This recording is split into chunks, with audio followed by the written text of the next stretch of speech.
Good morning and welcome back to your channel. So ఈరోజైతే డూకీకి మన దగ్గర లాస్ట్ డే అనమాట. సో మనం ఆల్రెడీ ఫాస్టర్ చేస్తున్నామని చెప్పాను కదా. సో వాళ్ళ పెట్ పేరెంట్ అయితే తనని తీసుకెళ్దామని ఫిక్స్ అయ్యారు. సో యాక్చువల్గా నేనైతే తనని ఇవ్వద్దు అని అనుకున్నాను. బట్ తన పెట్ పేరెంట్ అయితే కంపల్సరీ తీసుకెళ్ళాలని she made up her mind. So we don't have any other option. So we had to give a back. But నేను కార్లో తనని తీసుకెళ్తున్నంతసేపు తనైతే నా చుట్టే ఉంది. నన్ను హగ్ చేసుకొని ఏడవడం, అరవడము, కరవడము. తనకైతే అస్సలు ఇష్టం లేదు వెళ్ళడం. But we did not have an other option because she was so stubborn that she at any cost wanted her back. So ఇంకా మనకి వేరే ఆప్షన్ లేదు, లేకపోతే చాలా పెద్ద సీన్ క్రియేట్ చేసి డ్రామాకి చేసేలాగా ఉండే అమ్మ. ఇంకా నేను జానుని తీసుకొని డూకితో పాటు నేనైతే బయలుదేరిపోయాను. సో ఫస్ట్ అయితే నేను హాస్పిటల్ తీసుకెళ్ళాను జాను అండ్ డూకిని. సో జాను యాక్చువల్గా ఎందుకు వచ్చింది అంటే జానుకి ఐ దగ్గర ఏది ఆపరేషన్ అయింది కదా, అక్కడ స్విచెస్ కొంచెం బయటికి వచ్చేసాయి అనమాట. సో తను మేబీ స్క్రాచ్ చేసుకోవడం వల్ల కావచ్చు, లేకపోతే వేరే ఏదైనా రీజన్ వల్ల తనకైతే ఆ స్విచెస్ అయితే బయటికి వచ్చేసాయి చూడొచ్చు. అండ్ కొంచెం చిన్న ఓపెనింగ్ లాగా అయితే ఉంది. సో డాక్టర్ అయితే చెప్పారు నథింగ్ టు వరీ, ఇన్ఫెక్షన్ కూడా ఏం లేదు లోపల. So your good to go, no issue, just మనం అది కట్ చేసేద్దాము అండ్ వ్యాక్సినేట్ చేసేద్దాము అని చెప్పారు. సో డూకి కూడా చూడొచ్చు తనైతే ఎంత సాడ్గా ఉందో, అటు సైడ్ తిరిగి పడుకొని ఉంది. అసలు చాలా అలసిపోయింది అది. సో నేనైతే తనని కూడా చెకప్ చేయించాను ఇనిషియల్గా. తన టెంపరేచర్ కూడా నార్మల్ ఉండే, ఎందుకంటే మన దగ్గర వచ్చినప్పుడు తనకి థిక్స్ ఫ్లీక్స్ అవన్నీ ఉండే. అండ్ తన బాడీ టెంపరేచర్ కూడా డౌన్ ఉండే. అండ్ మన దగ్గర తను వచ్చినప్పుడు ఆల్మోస్ట్ 450 గ్రామ్స్ ఏమో ఉండే. సో ఇప్పుడు తను 720 గ్రామ్స్ ఉంది. అండ్ ఆల్సో తన ఆర్బీసీ లెవెల్స్, ప్లేట్లెట్ కౌంట్స్ కూడా చాలా తక్కువ ఉండే. చూడొచ్చు జాను ఎంత రిలాక్స్ అవుతుందో. సో తను ఇప్పుడైతే నార్మల్ అయిపోయింది మొత్తానికి. అయితే ఈరోజు అయితే వీళ్ళిద్దరికి అపాయింట్మెంట్ ఉండే.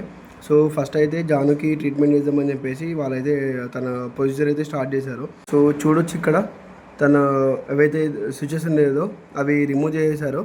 సో ఇప్పుడు కొంచెం నీట్గా ఉంది. అండ్ ఆల్సో తనకి దేర్ ఆర్ హై ఛాన్సెస్ ఏమైనా ఇన్ఫెక్షన్ ఏమైనా అయ్యేవి ఉన్నాయి కాబట్టి మనమైతే దానికి ఫ్లష్ చేద్దామని చెప్పారు బెటాడిన్తో. సో తనకి ఐ లోపల ఫ్లష్ అయితే చేశారు. So there was no sort of fuss కానీ ఎలాంటి ఇన్ఫెక్షన్ అయితే కానీ లేదు. బట్ తను స్క్రాచ్ చేసుకుంది కదా, సో హై ఛాన్సెస్ రావచ్చు. సో ఎందుకన్నా మంచిది అని చెప్పేసి ప్రికాషన్గా ఇదైతే ఇచ్చారనమాట. సో దాని తర్వాత ఈ బెటాడిన్తో ఫ్లష్ చేసిన తర్వాత మొత్తం అయితే తన ఐ నియోస్ప్రిన్ పౌడర్తో మొత్తం కవర్ చేస్తాము అని చెప్పారు. సో జాను అయితే చాలా కామ్ అనమాట. తనకి మొత్తం అలవాటు అయిపోయింది హాస్పిటల్, ఎందుకంటే దాన్ని ఆల్మోస్ట్ మనం స్టార్టింగ్ డేస్లో చాలా వరకు అయితే హాస్పిటల్కి తిప్పాం మనం, ఎందుకంటే తన ఐ ఇన్ఫెక్షన్ ఉండే. And also she gonna through surgery. So తనైతే ఇప్పుడు చాలా అలవాటు అయిపోయింది ఆల్మోస్ట్ హాస్పిటల్కి అండ్ ట్రీట్మెంట్స్కి. అండ్ చాలా కామ్ ఉంటుంది. ఎంత కామ్ అంటే చూడండి ఎంత నీట్గా చేయించుకుంటుందో ప్రొసీజర్. చిన్న పిల్లలు కూడా ఇంత నీట్గా చేయించుకోరు. సో సాయి అయితే మొత్తం ఈ ప్రొసీజర్ అంతా క్యారీ అవుట్ చేశాడు. సో థ్యాంక్స్ టు సాయి, చాలా నీట్గా చేశాడు అబ్బాయి. And as soon as flushing complete అయిన తర్వాత తనైతే ఇంకా ఫిల్లింగ్ స్టార్ట్ చేశాడు.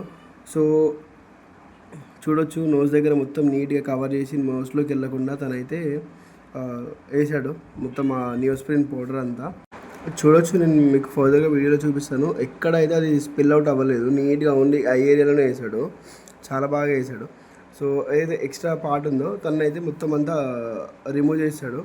సో ఇంతే ఈరోజు అయితే ట్రీట్మెంట్ జానుకి. సో ఫర్దర్గా ఏమన్నా ఫస్ట్ కానీ ఏమైనా ఉంటే తీసుకురావాల్సి ఉంటుంది అని చెప్పారు డాక్టర్, లేకపోతే అవసరం లేదని చెప్పారు.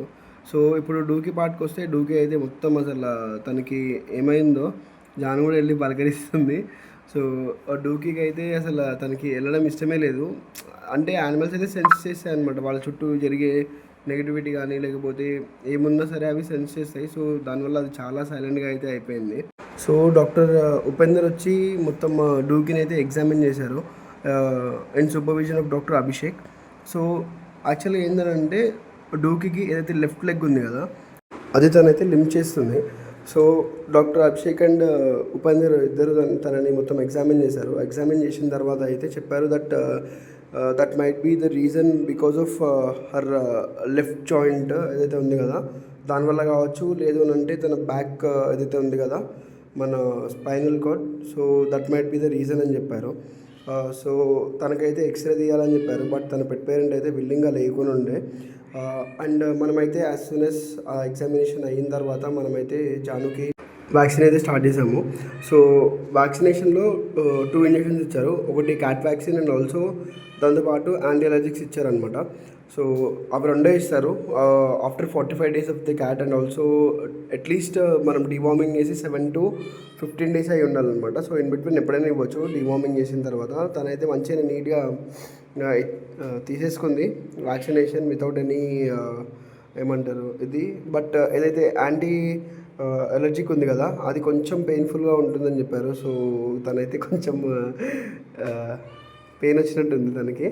సో తనైతే ఇమ్మీడియట్గా నా దగ్గరికి వచ్చేసింది అండ్ చూడొచ్చు తను యూరినేట్ కూడా చేసేసింది భయంలో. సో మొత్తానికి అయితే ఎండ్ ఆఫ్ ద డే మనం జాన్కి అయితే వ్యాక్సినేషన్ ఇప్పించేసాము. So she is a vaccinated cat no. సో మనకి ఎలాంటి టెన్షన్ లేదు. బట్ నా టెన్షన్ అంతా డూకీ గురించే. సో డూకీ గురించి నేను సపరేట్ వీడియో అయితే చేస్తాను వీలైతే. బట్ నేనైతే ఇది యాక్చువల్గా ఏదైతే ప్రాసెస్ జరిగింది, ఏదైతే డ్రామా జరిగిందో దాన్ని ప్రొలాంగ్ చేద్దాం అనుకుంటున్నాను. సో చూద్దాం how it goes. But poor Dookie has no option other than to go. So that's all for the video. Please do like the video and share with your friends and also subscribe to our channel. For more updates on Janu and Tina, please subscribe to our channel. Thanks for watching the video. Bye bye for now.